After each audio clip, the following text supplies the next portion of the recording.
అసలు శివుడు మనకు నేర్పించేది ఏంటి, చెప్పేది ఏంటి చెప్తా వినండి. లోకంలో ఏది పట్టుకున్నా, ఎవరి నమ్మినా దాంట్లో నిజ నిజాలు మనం ఎలా తెలుసుకోవాలో చెప్పేదే శివత్వం, శివుని యొక్క తత్వం. సత్యాన్వేషణ చేయాలి, ప్రశ్నించాలి, నిజాన్ని గ్రహించి మనసుతో చూడాలి.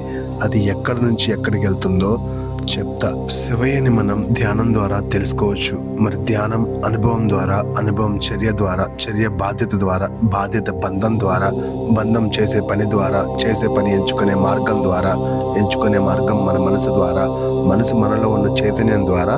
చైతన్యం అంటే కదలిక, కదలిక అంటేనే జీవం, ప్రాణం, శివం. చూసారా, మొత్తం జీవితమే పడుతుంది శివుణ్ణి తెలుసుకోవడానికి. శివ ఇచ్చిన ప్రాణంతో మొదలయ్యి శివుణ్ణి తెలుసుకొని రమించి ప్రశాంతంగా బ్రతికి సమాధి స్థితికి వచ్చి శివైక్యం చెందడమే జీవితం.